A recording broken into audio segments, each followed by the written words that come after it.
Hello, I'm back for take two. Thought I would restart that. It wasn't quite going so well on my end. So back for another LinkedIn Live, live across LinkedIn, Facebook, and YouTube. If you aren't following or connected with me on one of those platforms, it would really mean the world to me if you could follow on one of those platforms. Been a bit of a short week for me, and I didn't jump on live last week, so I thought in between meetings, I've got another one at 12:30. I thought in between meetings I would jump on and just say hello. So if you are out there, if you're watching, give us a wave, give us a thumbs up. Let me know where you are, where you're watching from, how your week is going or has been. For me, a bit of a short week. So being Cup Week, we always we close the office. So for the last few years, we've closed the office. I say close the office. No one's actually in the office really at the moment, but we have been closing the office of the Monday before Cup Day, giving everyone an extra long weekend. So I had an extra couple of days off this week, being Monday and Tuesday. So really only 3 days of work for the week.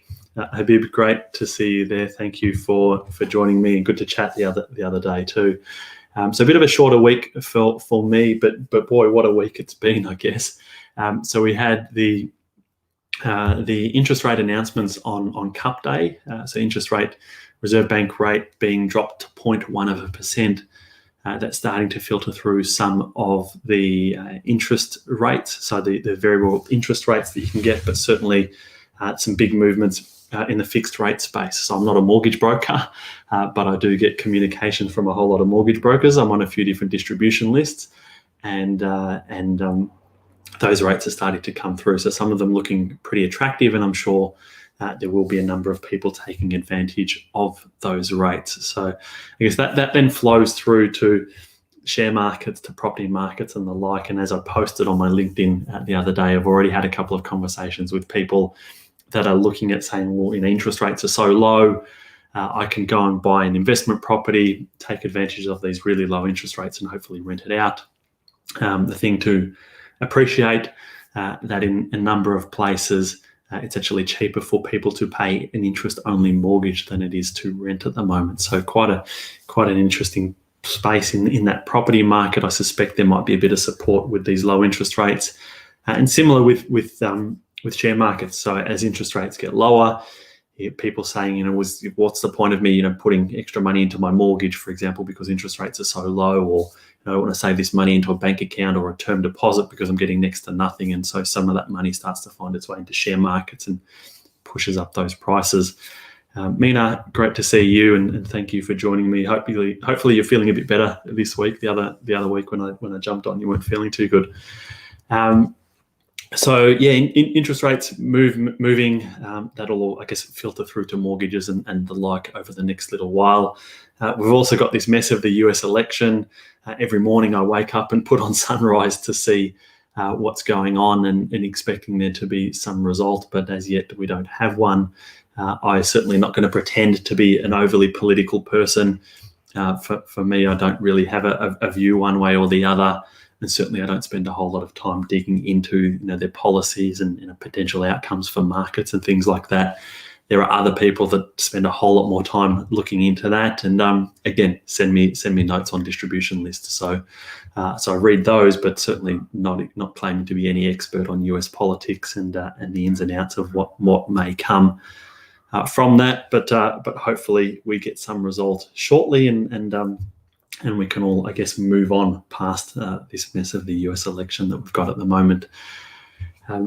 So Habib, Mina, great to see the two of you there. It looks like there's a few other people watching as well. If anyone's got any questions or anything, by all means, drop them in. I didn't really have anything too specific to talk about today other than to drop in and say hello and talk about a couple of, I guess, engagements, a couple of conversations I've had with people this week, even though it has been a shorter week. The day before yesterday, had a meeting with with someone that's seeking advice. A lady that's renting and has rented for some time, looking at starting to wind down towards retirement. And so there's a bit of work that we'll need to do in sorting out that and mapping out in how many more years do you actually need to work for. But the thing that I wanted to touch on is renting and renting through retirement. So often financial people will say you want to have your house paid off and you want to have the roof over your head as you go through to retirement. And because I'm of the view that that's up to the individual. If you want to rent and bounce around different houses or different states, different countries, often having a house just ties you down to one place. Now, as you get older, you might not want to be moving around quite so much. But there's a lot to be said for having the flexibility and to rent. This particular lady that I was speaking to is not really sure where she wants to live, and so buying a house and tying herself down to one location doesn't really work for her, and that's perfectly fine. Is actually considering moving overseas. So Graham, I can see that you've popped in there, and you've obviously moved over to the Philippines for retirement. But this lady's looking at moving to Spain, and so it doesn't really make sense for her to commit a whole lot of money towards buying a house here in Australia. Her job's about to actually take her over to Perth from Melbourne, but that doesn't make a whole lot of sense. I guess this late in her working life to commit a whole lot of money towards buying a house, only to have the mortgage, the associated transaction costs and things with the house. It's going to cost a whole lot of money. So instead, in the planning process and the work that we'll look to undertake with her, is saying, well, you need $25,000, $26,000 a year to pay rent. And so we need to factor that into the calculations, and that just becomes part of her living costs. So there's costs associated with food and groceries and clothing and all of those kind of bare necessities that we all have. And in this case, we just allow a little bit extra for the payment of rent and for such time as that she wants to rent. So that all goes back into meaning that there's a higher cost of living that needs to be met. So be it. And then we go forward from there in terms of the planning. And so we're in the kind of early stages of mapping out to say, well, you're doing some things now. What are some others that you can be starting to do? But more importantly, how many more years are you likely need to work? Is it 3 years? Is it 5 years? Is it 7 years to actually get you to a point where there's enough money to be able to live, pay the rent, travel, do all of those nice things that this lady particularly wants to do? So that was a great conversation. Not an often, certainly not a common scenario that I come across. Most people, as they move through to retirement, already have a house and at the very least, the later stages of paying that off. But as I said, it's not for me to say how someone needs to live or where they need to live. At the other end of the spectrum, I've just jumped off a Zoom call, and you may very well be watching. If you're out there, good to chat with you. I won't say your name, but someone at the completely other end of the spectrum. So 19-year-old guy that's followed a lot of my content for a little while and engaged with it, which is fantastic. Really picking up some tips and things along the way. But he put it to me and he said, James, if you could go back to when you were 19 years old, what would you tell yourself now that you know what you know? And and I've been doing what I do for a number of years now, so you learn a lot along the way. And the thing that I said to him, I think the first and most important thing that I would go back and tell myself if I was 19 years old is to appreciate that you will never, ever go back to a point in time where you are working, living at home, and have 100% disposable income. So as you get older, life gets more complicated, life gets more expensive.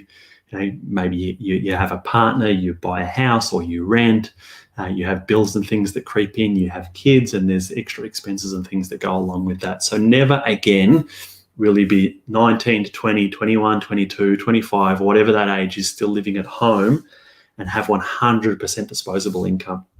So first and foremost, I would go back and tell myself you need to appreciate that. That then flows into, I guess, making the most of that situation. So you've got this 100% disposable income. And even if you go on to work and you may earn more, once you factor in the expenses, you'll never, ever really, it's probably unlikely that you'll ever have quite the ability to spend money, or the capacity to spend money on a discretionary basis that you do in those kind of early 20s years when you may well still be working at home. So understanding that. And then next, afterwards was to say, look, start to put some structure in around what you're earning. So, when you're 19, you're probably not earning a whole lot of money, but understanding putting some money away for saving and spending on, going on a holiday, doing some nice to do things, doing that kind of stuff. It's important that you spend some of those years doing those things before life gets a whole lot more serious, but also putting some money away and actually starting to invest. So if you're doing that slowly, $100 a month, $50 a month, whatever it is, a small amount of money, but just doing it regularly. If you do that, and as you get pay rises, you increase what you're allocating to both sides. So add a little bit more to the cash, add a little bit more to the investing as you start to earn more and maybe finish university, go on to full-time work, those kind of things. Slowly, both of those will build up. And I've got clients that have actually gone through this, and I've coached them through this, a little bit older than 19, but gotten to a point where been doing this for enough years and adding to it with pay rises and the like, that there's enough cash savings there to actually go and buy a house and start that journey into home ownership without actually having to touch the share market type investments that are being done on the other side. So it's about doing both, having some fun, allocating some money towards spending and doing some of those things, but then also just setting up a regular amount of money that are drip feeding in and slowly building that up. And then over time, before you know it, you're 30 and life's getting a bit more serious and maybe you're wanting to buy a house and those kind of things, and you'll be really thankful for having put away that money. So if I could go back in time, they're the couple of things that I would tell myself. Not that I regret anything that I've done. I'm really content with where I am in my life and my work and my family and all of that. Really over the moon with how things are going. But if I could go back in time, that's, I guess, the improvement to the situation that I would make.